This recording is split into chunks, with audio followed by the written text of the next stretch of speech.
Compass সিরিয়ালের আজকের পর্ব যেন একেবারে ফুল অন থ্রিলার। আজকের এপিসোডে প্রতিটা মুহূর্তে ছিল টেনশন, আবেগ আর একের পর এক চমকে দেওয়া টুইস্ট, যা দর্শকদের এক মুহূর্তের জন্য চোখ সরাতে দেয়নি। গভীর রাত, চারদিকে নিস্তব্ধতা।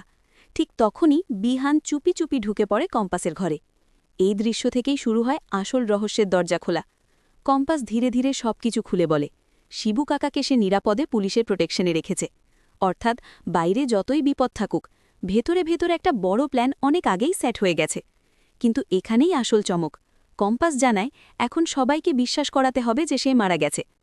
এই মৃত্যুর নাটক আসলে একটা ফাঁদ, যাতে আসল অপরাধীরা নিজেদের নিরাপদ ভেবে ভুল করে, আর সেই সুযোগেই তাদের মুখোশ খুলে ফেলা যায়। বিহান প্রথমে এই প্ল্যান শুনে হতবাক হয়ে যায়।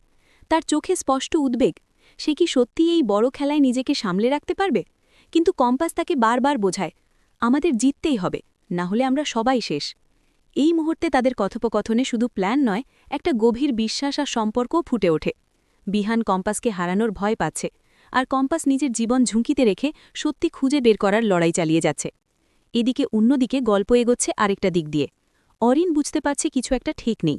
সে বিহানকে সরাসরি বলে দেয় আমরা এতদিন অন্যের কথাই নিজেছি, কিন্তু এবার আর না।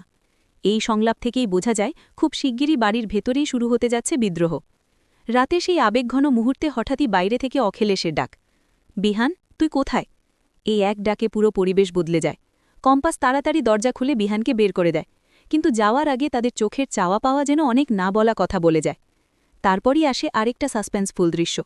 মাহি আর অরিন লুকিয়ে দেখে বিহান ড্রাইভারের ঘর থেকে বেরোচ্ছে। এখান থেকেই তাদের মনে সন্দেহের বীজ বপন হয়। ড্রাইভারের সাথে ছোটদা ভাইয়ের সম্পর্ক কি? পরদিন সকাল, কিন্তু শান্তি নেই কোথাও। মোনালিসা বাড়িতে লেবু লঙ্কা ঝুলিয়ে অশুভ শক্তি দূর করার চেষ্টা করছে। এই আচরণে বাড়ির সবাই অবাক।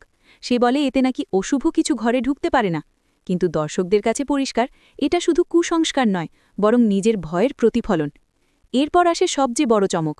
মোনালিসার দাদু গোপনে ফোন করে মিস্টার চ্যাটার্জিকে বলে কম্পাসকে সরিয়ে দেওয়া হয়েছে, এবার পরের টার্গেট। এই একটি সংলাপেই পুরো গল্পের মূর ঘুরে যায়।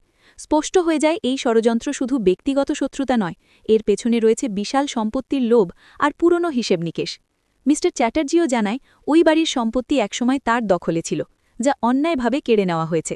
অর্থাৎ প্রতিশোধের আগুন অনেক দিন ধরে জ্বলছিল। এদিকে বাড়ির ভেতরে আবার অন্য টেনশন।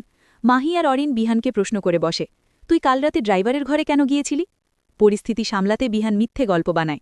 সেই নাকি ড্রিঙ্ক করেছিল, তাই ড্রাইভারকে সকালে কোথাও নিয়ে যাওয়ার জন্য বলতে গিয়েছিল। কিন্তু তার কথা কি সবাই বিশ্বাস করল, নাকি সন্দেহ আরও বাড়ল? অন্যদিকে কম্পাস সবকিছু নীরবে পর্যবেক্ষণ করছে। তার মনে একটা কথাই ঘুরছে, কে আমাকে মারতে চেয়েছিল, আর কেন? শেষে আসে একটু হালকা কিন্তু গভীর একটা মুহূর্ত। গাড়ির ভেতরে বিহান আর কম্পাসের কথোপকথন। বিহান কম্পাসের ছদ্মবেশ দেখে মজা করে, এই লোকটা একদমই ভালো লাগছে না। কম্পাসও পাল্টা বলে, আপনি কি অঙ্ক জানেন? মাইনাস বেশি না 1.5 বেশি? এই ছোট্ট মজার আড়ালেই লুকিয়ে আছে বড় টেনশন, কারণ তারা জানে এক ভুল পদক্ষেপেই সব শেষ হয়ে যেতে পারে।